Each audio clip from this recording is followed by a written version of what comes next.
Welcome dear students, we are going to start a new chapter, chapter 4, differential or incremental analysis.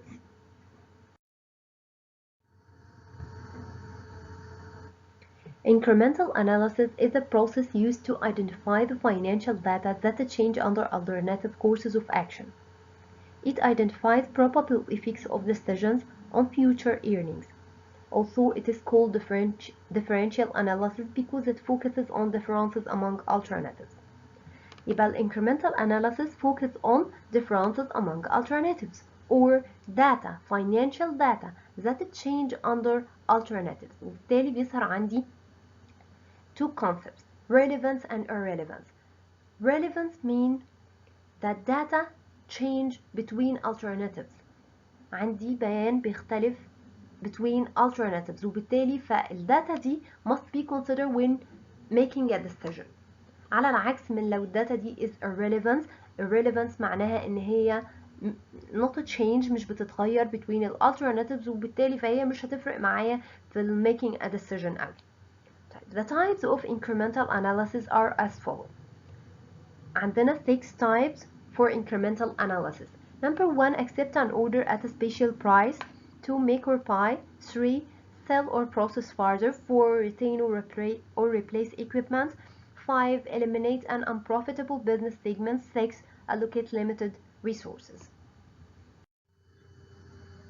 Number 1, accept an order at a special price. An organization may obtain additional business by making a measured price concession to a specific customer. يبقى أي organization ممكن إن هي تدخل في additional business with a specific customer but with a less price بتمن أقل أو بسعر أقل. طيب بس ده بيتطلب two assumptions. الassumption number 1 إن ال sales of a product in other markets aren't affected. تاني حاجة إن ال organization is not operating at full capacity. يبقى أول فرض عندي إن الماركت بتاعتي أصلا الأسواق اللي أنا ببيع فيها مش هتتأثر بالسبيشال أوردر ده. تاني حاجة إن الأورجانيزيشن بتاعتي is not operating at a full capacity. الأورجانيزيشن مش بتشتغل بالفول كاباسيتي بتاعتها وبالتالي إن هي تصنع سبيشال أو تدي سبيشال أوردر بتمن أقل مش هيكلفها additional cost. طيب تعالوا نشوف exercise 1 page 160 and 16. الإكسرسايز بيقول This company manufactures computer. For first 8 months of 2018, the company reported the following operating results while operating at 75% of planned capacity. معناها هنا إن هو مش operating in a full capacity ده بس only 75%. عطاني ال sales, cost of goods sold, gross profit, operating expenses وأخيرا النت income. قال لي إن ال cost of goods sold was 70% variable and 30% fixed. يبقى قسم لي ال cost of goods sold فوق اللي هي 2,400,000 قسمها ل 70% and 30% fixed. Operating expenses were 60% variable and 40% fixed. In September, X company received a special order for 40,000 units at $6 each from Greenlight Company. Acceptance of the order would result in 8,000 of shipping costs but no increase in fixed operating expenses. طبعا أنا عندي هنا ال shipping costs دي 8,000 قصده بيها هتبقى إيه؟ هتبقى طبعا ال operating expenses جزء من variable operating expenses but no increase in fixed operating expenses. الفixed مش هيحصل فيها أي تغيير. It required number 1 prepare an incremental analysis for the special order. Number 2 should Delta company accept the special order. طيب if yes why, if no why. طيب تعالوا نشوف الحل. هنعمل الانكريمنتال اناليسيس بتاعتنا اللي هي طبعا هبدأ من خلال ان احنا هنحط ال two alternatives بتوعنا. اولا accept the order وبعدين reject the order. طيب هنحط الاسطمبة برضو الموجودة عندنا الجاهزة revenue, ال cost of goods sold, ال operating expenses عشان نجيب طبعا النت income بتاعي وهنشوف اول حاجه هو الاوردر بتاعي السبيشال اوردر كان بكام يونتس؟ قال لي كان ب 40,000 يونتس. الرقم ده هو الاساس بتاعي في الشغل كله. طيب اول حاجه بالنسبه للريفينيو، هو لو accept the order كان ب 40,000 units times $6 per special order. السبيشال اوردر كان السيلينج برايس بتاعه 6,000 $6 وبالتالي 40,000 times $6 equal 240,000. طيب بالنسبة للcost of goods sold، أكيد أنا عندي ال 40,000 الرقم ده هيكون ثابت معايا times ال variable أو times ال variable cost per unit. طب ليه أنا هنا هبدأ أتكلم عن variable cost؟ قال لي أنت ال cost of goods sold متقسمة لحاجتين variable و fixed 70% and 30%. قال لي احنا كل الجزء اللي هممنا هو ال 70%. طب ليه؟ قال لي عشان الفيكسد يا جماعه is irrelevant، زي ما قلت لكم هو الفيكسد مش هيتغير لا في accept ولا في reject، تمام؟ وبالتالي فهو irrelevant ان انا احط الرقم او ما احطوش مش هيفرق معايا في القرار، لان هو الرقم ثابت هيبقى في الجزئين، فبالتالي it's irrelevant انا مش محتاجه خالص معايا. لكن انا محتاج اركز على ال variable cost of goods sold. طيب تعالوا نشوف كده الرقم ده اتحسب ازاي. الرقم ده هو عبارة عن أول حاجة قال لي هنجيب ال variable cost of goods sold. طيب هي عبارة عن إيه؟ ارجع لأصل المسألة عندك. قال لي كان قايل لي ال cost of goods sold 2,400,000. الرقم ده هضربه في 70% عشان أجيب الجزء ال variable بس. بقى الناتج عندي 1,680,000. طيب الرقم ده الجزء ال variable. هاخد ال variable cost of goods sold per unit. عايزة اجيب ال variable cost of goods sold per unit، يبقى هاخد الرقم ال variable اكيد وهقسمه على ال total number of units manufactured او produced. تمام؟ طيب هو ال total number of units كان كام؟ قال لي كان اصلا 400,000 وده مكتوب in brackets given في المسألة. تمام؟ وبالتالي جبت ال variable cost per unit للوحدة الواحدة اللي هو عبارة عن 4.20. ده ال variable cost per unit. جبت ال variable cost per unit وانا عندي اصلا ال special order ب 40,000 وبالتالي يبقى 40,000 times 4.20 اللي هي الخطوة الثالثة عندنا دي equal 168,000 وهو ده الرقم اللي في التيبل عندك هنا. يبقى بكرر تاني ان لما جيت اشتغل على cost of goods sold I'm not care with fixed cost of goods sold. ليه؟ لانها irrelevant. لكن ايه هو عندي relevance؟ ايه المهم في اتخاذ القرار بتاعي؟ is the variable cost of goods sold. عشان كده شغلنا كله هنا كان على variable وليست الفيكسد. طيب قال لي لو accept the order هتتكلفي variable cost بالمبلغ ده. قال لي طب لو reject، طبعا ما عنديش variable cost of goods sold وبالتالي هنا عندي 0. تعالوا نشوف ال operating expenses. نفس الحوار، ال operating مقسمة لحاجتين variable و fixed. انا برضو مش مهم عندي الجزء ال fixed بدل ما فيهوش تغيير، انا المهم عندي الجزء ال variable. طب تعالوا كده نشوف نفس الخطوات هنعملها هنا. اول حاجة ال variable operating expenses، هي ال operating expenses اصلا كانت 900. تمام؟ 900,000. طيب هجيب منها الجزء ال variable اللي هو كان قايل لي ان هو 60%. كل ده given في المسألة equal 540,000. طيب الجزء ده هو ال variable. طب انا عايزه اجيب ال variable per unit للوحده الواحده. اذا هاخد ال 540,000 divided by 400,000. الرقم ده اللي هو ايه؟ ال units manufactured.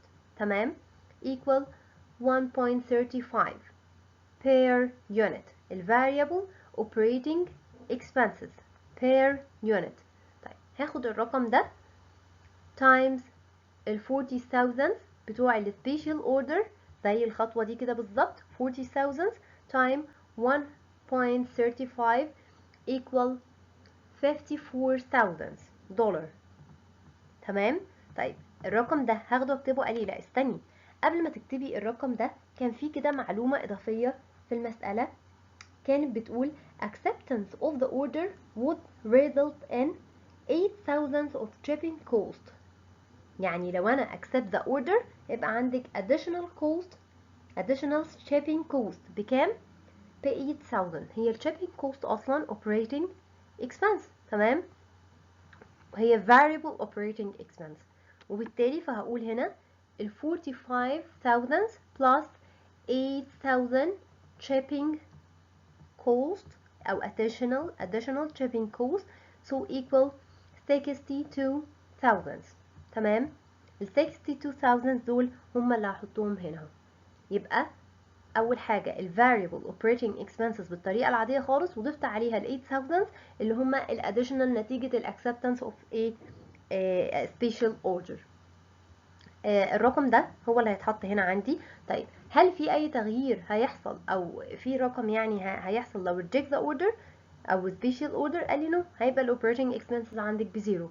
تمام، وبالتالي هجيب النت انكم. النت انكم في حالة reject the order is zero. النت انكم هنا هيطلع عندي ب 10,000. تمام، طبعا لان دي costs، الكوستس بتطرح، يعني ال 168 وال 62 تمام، ده بيطرح لان دي cost وده revenue. اخر حاجة عندي هنا، تعالوا كده نشوف بالنسبة للخانة دي اللي هي النت انكم. قال لي الانكريز والديكريز، يبقى الخانة دي بتعبر عن التغير اللي بيحصل عندي في النت انكم. لو في زيادة هكتبها، ولو في ديكريز هكتبها عشان اعرف في الاخر التوتال التغير هيبقى كام. قال لي يعني تعالي كده نشوف هنا reject the order. كان هنا 0 اصبح revenue كام؟ انا بتكلم عن revenue. 0 اصبح 240,000، يعني حصل increase في revenue. تمام، الانكريز في revenue هيسبب لي increase في النت income، وبالتالي كتبتها بالبوزيتيف 240,000. طيب تعالوا كده نشوف اللي بعدها الكوست اوف جود سولد. هنا كانت 0 اصبحت 168,000. تمام، فهنا حصل increase في الكوست. الانكريز في الكوست دي يا جماعه تسبب لي decrease في النت انكم، وبالتالي هنا كتبتها in brackets. تمام، نفس الحوار بالنسبة للoperating expenses، كانت 0 لو reject the order 0، لو accept إذن هيحصل لها increase، هتبقى 62,000. ال 62,000 هيحصل فيها increase. ال increase in cost أو in expenses معناه decrease in net income، وبالتالي هنا هيطلع عندي 62,000 in brackets. تمام، هطلع التوتال بتاعهم هيطلع لي 10,000. طيب يعني ايه بقى معنى الكلام ده؟ قال يعني if you accept the order، لو انت accept the special order هيبقى عندك additional net income or increase in net income by 10,000 اللي هم دول. تمام، ومسمعين طبعا هنا في النت income increase or decrease. وبالتالي المطلوب required number 1 ده اللي هو بيمثل incremental analysis اللي هو التيبل ده. تمام، المطلوب number 2 كان قايل لي should the company accept the special order؟ طبعا it must accept the special order or should accept the special order. طيب why؟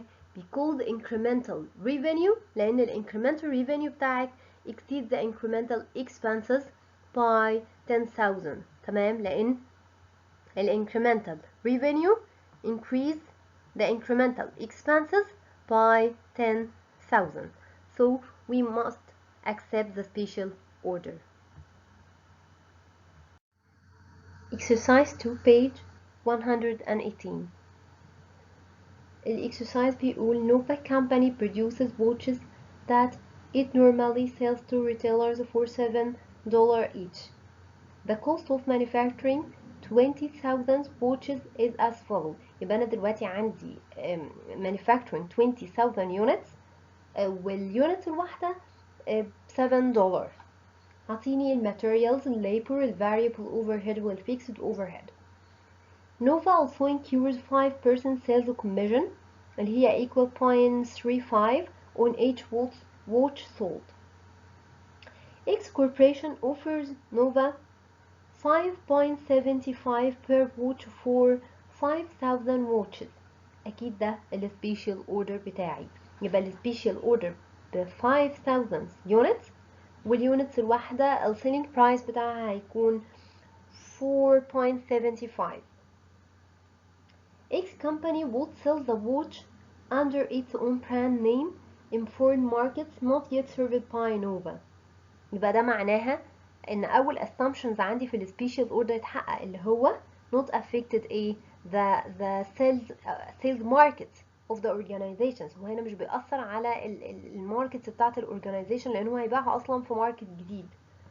If Nova accepts the offer, its fixed overhead will increase from 40,000 to 45,000. في هنا حاجة هتتأثر في الفيكسد overhead، اللي هي ال 40,000 هتصبح 45,000 due to the purchase of a new machine. No sales commission will result from the special order. ال special order طبعا مش محتاجين فيه sales commission. Required. Number 1, prepare an incremental analysis for the special order. Number 2, should Nova accept the special order? Why or why not?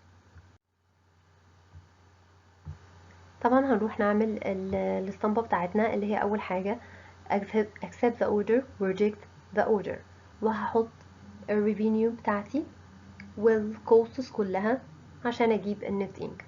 طيب نشوف كده الريفينيو، هحط الماتيريال، الليبر، الفاريبل اوفرهيد والفيكسد اوفرهيد، والتقسيمة دي طبعا أنا بجيبها من الجيفن في المسألة، نفس شكل الكوست اللي هو عطوهاني في المسألة. طبعا هنا جدول في الاخر سيلز كوميشن، عشان هو في اخر مسألة قال لي في عندي كمان سيلز كوميشن، وفي الاخر هجيب النت انكم. طيب انا عشان احل اي مسألة سبيشال اوردر انا محتاج حاجتين، محتاج يكون عندي رقم السبيشال اوردر، هو السبيشال اوردر ده بكام يونت، تمام، وتاني حاجة عندي الكوست بير يونت، الكوست بير يونت في كل حاجة بقى، سواء في الماتيريال، في الليبر، في الاوفرهيد، الكوست بير يونت. فانا محتاجه اجيب الكوست بير يونت. الكوست بير يونت دايما بجيبها من اصل المساله، من نشوف ان المانيفاكتورنج كان كام يونتس وتكلف لي كام، تمام، واقسمهم على بعض، بالتالي بجيب البير يونت، وارجع اخد البير يونت اضربه في اليونتس اوف سبيشال اوردر عشان اجيب الانكريمنتال اناليسيس بتاعتي. فانا هنا اول حاجه هاجي على الريفينيو. الريفينيو انا عندي السبيشال اوردر ده كان ب 5000 يونتس، السبيشال اوردر ب 5000 يونتس، وكان البرايس بتاعه ب 4.75، تمام. فالريفينيو هنا ده عبارة عن الرقم ده اللي هو 23,750، ده عبارة عن الآتي 5000 times 4.75، تمام. طب هاجي لتاني حاجة عندي اللي هي الماتيريالز. الماتيريالز انا عندي اليونت 5000 عايزه اضربها في الماتيريالز بير يونت. طيب الماتيريال بير يونت الرقم ده اجى منين؟ اللي هو ال 0.5 ده، قال لي ال 0.5 ده جه من اصل المساله، ان هو عباره عن 10,000 divided by 20,000، $10,000 divided by 20,000 units اللي هما اصلا اليونتس مانيفاكتورينج. طيب يبقى 5.5 times 5,000 equal 2,500، تمام. طيب لو reject the project هل الماتيريالز دي هتكلفها؟ طبعا لو reject the order طبعا هتبقى زيرو. لو reject the order فأنا مش هتكلف الماتيريالز أصلا. نفس الحوار بالنسبة للليبر، الرقم ده عبارة عن ايه؟ قال لي الرقم ده عبارة عن 1.5 times 5,000 اللي هم الخاصين بالسبيشال اوردر. طيب هو ال 1.5 دي اصلا اجت منين؟ اللي دي عبارة عن ال $30,000 divided by 20,000 units، تمام. اداني 1.5 times 5,000 equals 7,500 في الايه، في الليبر كوست.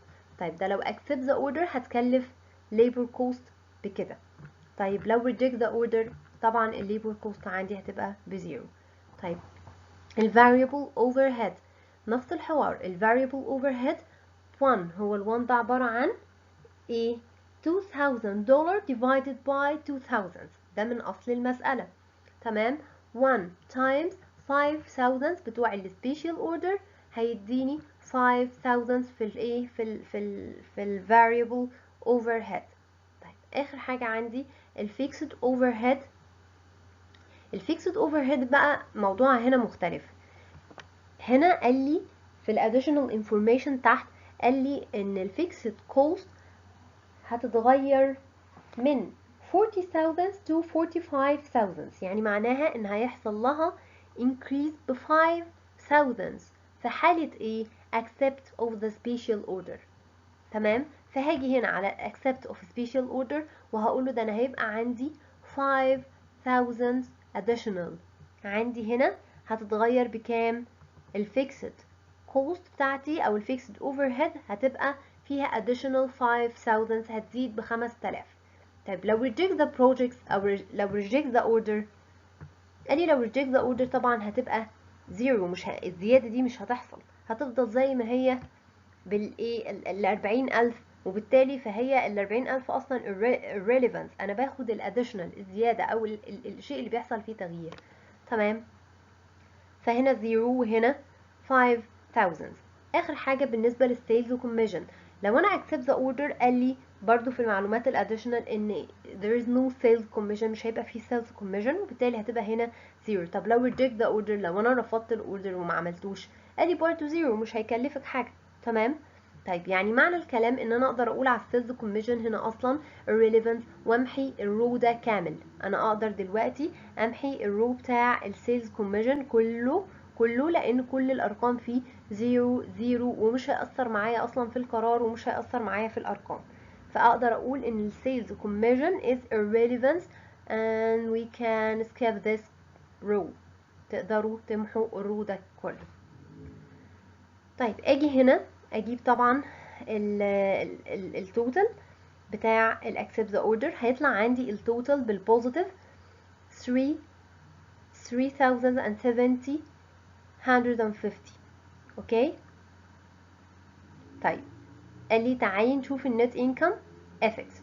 قال لي نفس الحوار، هنقول هنا الريفينيو كان زيرو، اصبح 23,750، وبالتالي هنا حصل increase the revenue معناه ان هيحصل عندي increase في النت انكم، وبالتالي هنا حطيته بالبوزيتيف. طب تعالوا كده هنا نشوف الزيرو اصبح 2,500.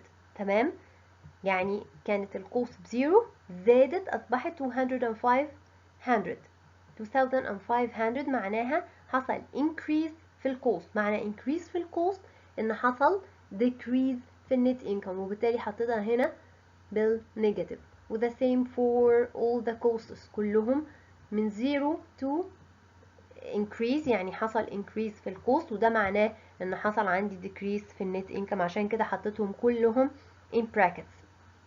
طلع عندي التوتال في الاخر 3,750. تمام؟ طيب ال difference ده اصلا معناه ايه؟ قال لي معناه ان الانوفا كامباني should accept the special order، المفروض ان هي accept the special order. why؟ ليه؟ لان ال incremental revenue بتاعي exceed the incremental expenses by ال 3,750. اوكي؟ يبقى عندي هنا حقق net income، هيحقق increase in net income بالمبلغ ده، وبالتالي you should accept the special order.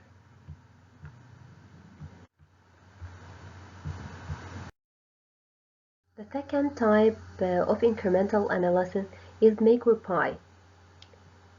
Here the decision is to decide whether to make the component parts or to buy them from others. يعني لا إما الشركة بتاعتي هي اللي make أو manufacturing or buy from others. طيب تعالوا نشوف exercise 3 page 120. الexercise بيقول X Incorporation has been manufacturing its own shadows for its table lamps. The company is currently operating at 100% of capacity. Variable manufacturing overhead is charged to production at the rate of 50% of direct labor cost. يبقى variable manufacturing overhead عبارة عن 50% of direct labor cost. The direct materials and direct labor cost per unit to make the lamp shadows are $4 and $6 respectively. Normal production is 40,000 table lamps per year. A supplier offers to make the lamp shadows at a price of 13.5 per unit. If X Incorporation accepts the supplier offer, all variable manufacturing costs will be eliminated. All variable manufacturing costs will be eliminated. But the 40,000 of fixed manufacturing overhead currently being charged to LMCHADOs will have to be absorbed by other products. Required, number 1, prepare the incremental analysis for the decision to make or buy the LMCHADs. Number 2, should then incorporations buy the LMCHADs or not. هو ملخص المسألة بيقول ان انا عندي شركة. الشركة دي يعني عايزة يعني ان هي تصنع 40,000 من products معين، 40,000 units of products، وطبعا ليها direct material و direct labor given في المسألة و variable overhead. قال لي طيب في supplier جه عرض عليها على طول ان هو يجهز لها المنتج ده وهي تاخده منه جاهز مقابل $13.5. فهل الشركة make or buy؟ ايه الديسيجن اللي هي المفروض تاخده؟ قال لي طب يبقى احنا لازم نقارن بين تكلفة الميك وتكلفة الباي ونشوف ايه تأثيرها على النت انكم بتاعي. طيب لو جينا هنا كده نشوف، اول حاجة هحط عندي الميك والباي، هروح احط الايتمز بتاعتي الخاصة بالكوست، الماتيريال، الليبر، الفاريبل اوفرهيد، والفيكسد مانيفاكتشرنج كوست، واخر حاجه البرتشيز برايس. ايه البرتشيز برايس ده؟ قال لي انت هنا بتقارني بين ميك وباي، يا تصنعي يا تشتري.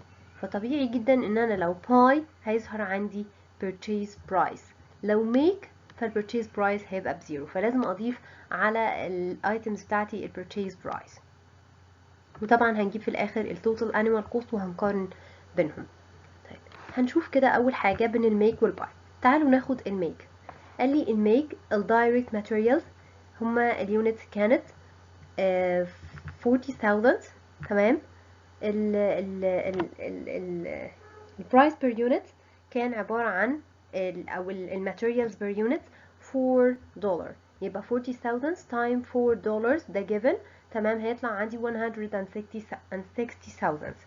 طيب بالنسبة للدايركت ليبر، الدايركت ليبر برضو نفس الرقم ده مش هيتغير، اللي هو 40,000 times الفيكس given في المسألة اللي هو الليبر per unit، تمام، $6، هيطلع عندي 240,000. طب بالنسبة للفاريبل مانيفاكتشرنج كوست، قال لي الفاريبل مانيفاكتشرنج كوست ما كانش عطيت ليها رقم given، ولكن كان قايل لي ان هي عبارة عن 50% of direct labor cost. يبقى انا جبت الدايركت labor cost اللي هي 240,000 خدتها times 50%، طلع عندي 120% and 20,000، تمام.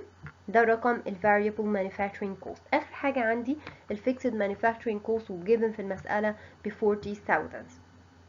طيب لو انا make، هل عندي purchase price؟ لو انا اللي صنعت، انا هشتري حاجة من حد، قال لي لا، يبقى purchase price عندك بزيرو، وبالتالي هحسب هنا عندي ال total annual cost هتطلع ب 560,000.